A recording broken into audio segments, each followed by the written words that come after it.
uwelazi badisi tripozi uwela bad trip again and again. It's a never again. Big up Super T again and again. Big up Killer 22. Big up Unterlax. Big up Bushmaster Yotino.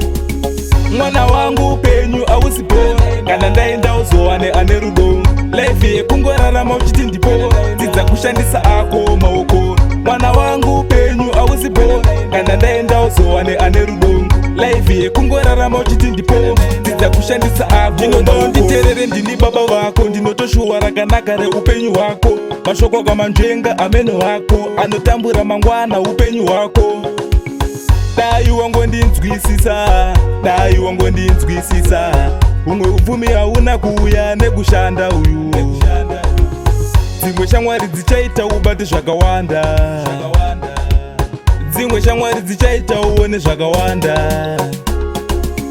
Mwana wangu upenyu ausipo kana ndaenda uzowane ane rudo life yekungorarama uchiti ndipo dzidza kushandisa ako maoko. Mwana wangu upenyu ausipo kana ndaenda uzowane ane rudo life yekungorarama uchiti ndipo dzidza kushandisa ako. Zvaunoramba kuteerera mai vakakuzvara uchazoteerera ani. Zvaunoramba kuteerera ini ndakakuzvara uchazoteerera ani. Takabva neko kumunda kunaipwa hakuna ipwa, takabva neko hakuna chinhu, aiwa hakuna chinhu.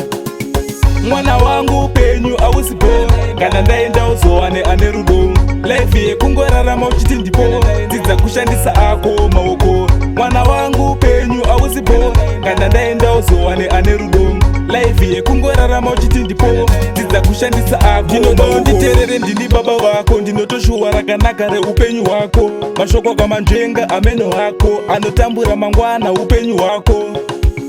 Dai wangondinzwisisa umwe uvumi hauna kuuya nekushanda uyu. Dzimwe shamwari dzichaita ubate zvakawanda, dzimwe shamwari dzichaita uone zvakawanda.